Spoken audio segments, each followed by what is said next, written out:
ములక్కాడ మామిడికాయ పప్పు ఎలా ప్రిపేర్ చేయాలో చూడాలనుకుంటున్నారా? అంతకన్నా ముందు మీరు ఇప్పుడే నా ఛానల్ని ఫస్ట్ టైం చూస్తున్నారా?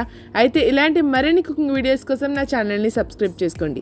హలో అండి, నేను మీ Divya. Welcome back to my channel అమ్మతో దివ్య.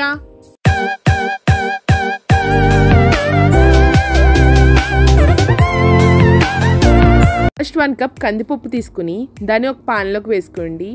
ఇప్పుడు ఈ కందిపప్పుని బాగా వాష్ చేసుకోవాలి. బాగా వాష్ చేసి పెట్టుకున్న తర్వాత మనం ఏ కప్పుతో అయితే కందిపప్పు తీసుకున్నామో ఆ కప్పుతో 3 కప్స్ వాటర్ వేసుకోవాలి. ఇప్పుడు 1/2 స్పూన్ పసుపు, కరివేపాకు, 6 గ్రీన్ చిల్లీ హాఫ్కి కట్ చేసుకొని వేసుకోండి. 1/2 కప్ వెల్లుల్లిపాయల్ని పొట్టు తీసుకొని వేసుకోవాలి. వెల్లుల్లిపాయలు వేయడం వల్ల పప్పులో ఎక్స్ట్రా ఫ్లేవర్ వస్తుంది.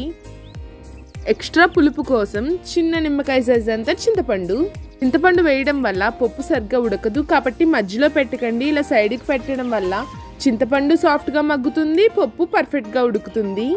ములక్కాడ మామిడికాయ ఇప్పుడు వేయకూడదండి, ఎప్పుడు వేయాలో నేను తర్వాత చెప్తాను. ఇప్పుడు మూత పెట్టేసి పప్పుని 5 విజిల్స్ రానివ్వండి.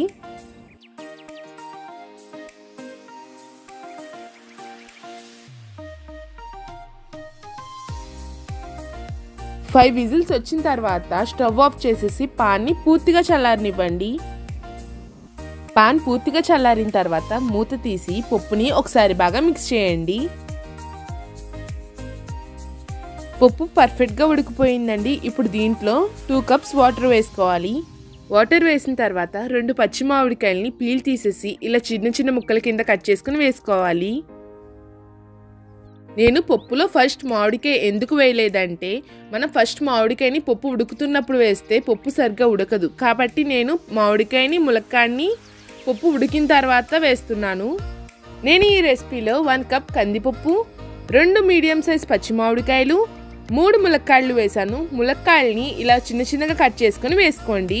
ఇప్పుడు ఒకసారి బాగా మిక్స్ చేసి మూత పెట్టేసి మరొకసారి 3 విజిల్స్ రానివ్వండి. ములక్కాడ మామిడికాయ పర్ఫెక్ట్గా ఉడుకుతుంది.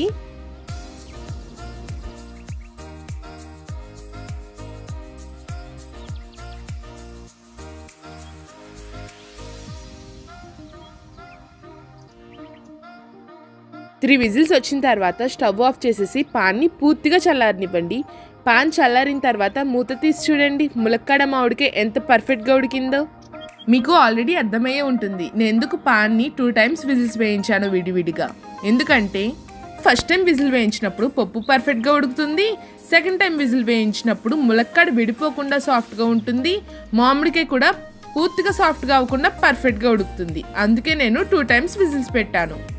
ఇప్పుడు అర్థమైందా పప్పుని మామిడికాయ ములక్కాడని ఎందుకు సపరేట్ చేసి పెట్టాను? ఇలా మొత్తం సాఫ్ట్గా కుక్ అయిన తర్వాత ఇప్పుడు తాలింపు వేసుకోవాలి. తాలింపు వేయడానికి ఒక కడాయి పెట్టుకొని దాంట్లో 3 టేబుల్ స్పూన్స్ ఆయిల్ వేసుకోండి. ఆయిల్ హీట్ అయిన తర్వాత 1/2 స్పూన్ ఆవాలు, 1/2 స్పూన్ జీలకర్ర, 5 ఎండుమిర్చి ఇలా హాఫ్కి కట్ చేసుకుని వేసుకోండి. కరివేపాకు, వెల్లుల్లిపాయల్ని పొట్టు తీసి దంచి వేసుకోవాలి. ఇప్పుడు ఇవన్నీ బాగా ఫ్రై చేసుకోవాలి. తాలింపు బాగా ఫ్రై అయిన తర్వాత ఇప్పుడు దీంట్లో 1/2 స్పూన్ ఇంగువ వేసుకోవాలి. ఇంగువ వేయడం వల్ల పప్పులో ఎక్స్ట్రా ఫ్లేవర్ వస్తుంది. తాలింపు ఫ్రై అవుతూ ఉంటుంది. ఇప్పుడు పప్పులో సాల్ట్ వేసుకోవాలి. సాల్ట్ మీ టేస్ట్కి తగినట్టు అడ్జస్ట్ చేసుకోండి. ఎందుకంటే మనం పప్పులో మామిడికాయ వేసాం కాబట్టి పులుపుకి కొంచెం సాల్ట్ ఎక్కువగానే పడుతుంది, కాబట్టి చెక్ చేసుకొని వేసుకోండి. ఇప్పుడు మనం ఆల్రెడీ ఫ్రై చేసి పెట్టుకున్న తాలింపుని పప్పులో వేసుకోవాలి.